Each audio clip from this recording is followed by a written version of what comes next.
वंदे मातरम सभी दोस्तों को। आज मेरा टॉपिक है मोरारजी देसाई।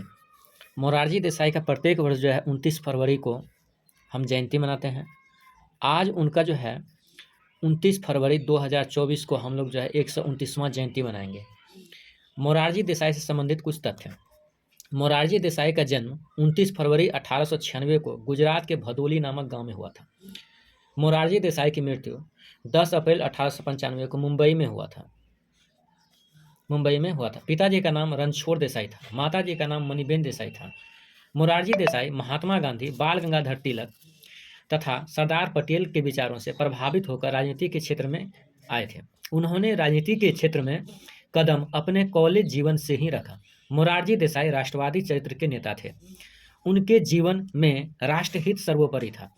राष्ट्रीय हित के आगे अंग्रेजों की सरकारी डिप्टी कलेक्टर की नौकरी को छोड़कर त्याग पत्र देकर उन्होंने सर्वप्रथम राष्ट्रीय आंदोलन सविनय अवज्ञा आंदोलन नन ओबीडियंस मूवमेंट में भाग लिए।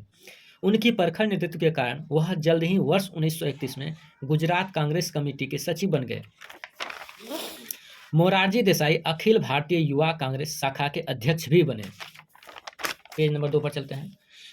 सरदार पटेल के निर्देश के अनुसार काम करने लगे, क्योंकि सरदार पटेल के निर्देश पर ही वे कांग्रेस युवा शाखा के अध्यक्ष बने थे।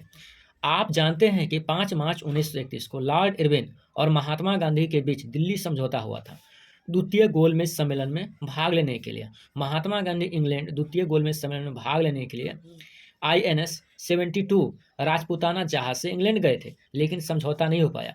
जब महात्मा गांधी भारत लौटे तो पुनः नॉन ओबीडियंस मूवमेंट अर्थात सविनय अवज्ञा आंदोलन पुनः शुरू किए तो अंग्रेज सरकार ने कांग्रेस को अवैध संस्था घोषित कर दिया और कांग्रेस के नेताओं को जेल में डाल दिया। इसमें मोरारजी देसाई भी शामिल थे। नॉन ओबीडियंस मूवमेंट में भाग लेने के कारण इसे 2 साल का पहली बार जेल हुआ। व्यक्तिगत सत्याग्रह में मोरारजी देसाई भी जेल गए, लेकिन अक्टूबर 1940 में छूटकर वापस आए। वे भारत छोड़ो आंदोलन में भी भाग लिया। वर्ष 9 अगस्त 1942 को जीरो ऑपरेशन के तहत गिरफ्तार हुए और जेल से 1945 में छूटकर वापस आए। पेज नंबर 3 पर चलते हैं। वर्ष 1946 में राज्य विधानसभा चुनाव हुए। वे राज्य के गृह एवं राज्य मंत्री बने। इस समय या इस पद पर रहते हुए हलवाहा के लिए उन्होंने भूमि सुरक्षा का प्रबंध किया। इस प्रबंध के तहत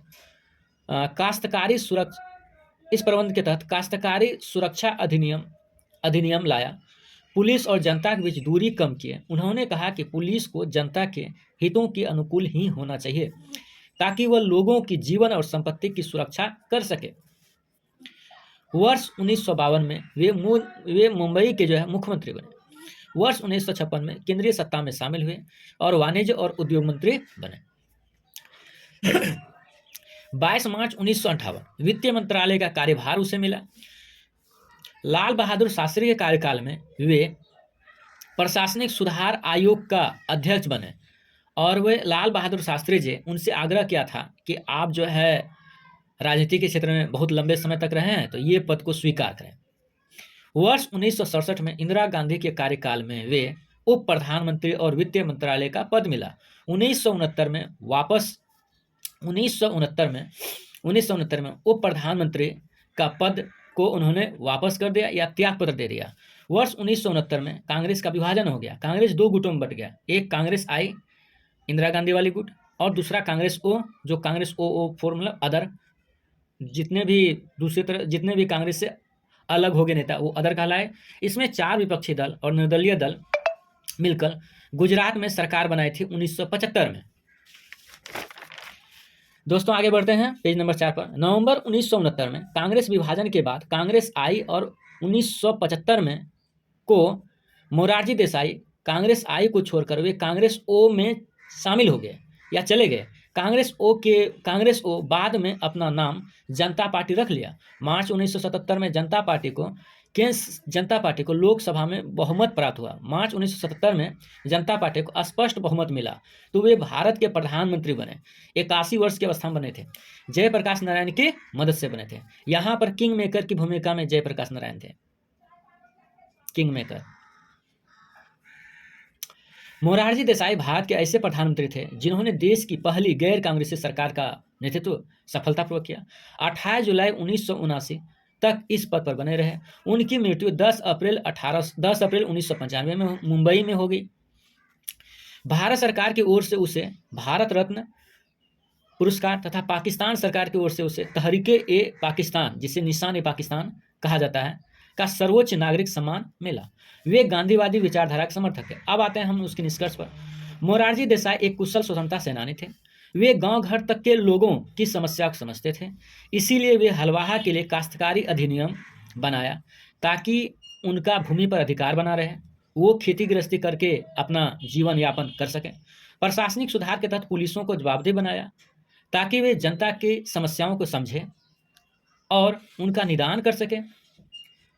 समाज में आपराधिक गतिविधियों पर लगाम लगा सके। वे आत्मसम्मान के प्रति सजग रहते थे। इसी कारण वर्ष 1969 में उप प्रधानमंत्री के पद से इस्तीफा दे दिया था, क्योंकि उसे वित्त मंत्रालय का कार्यभार मिला था, जो इसके पहले जो है इंदिरा गांधी उससे छीन लिया था।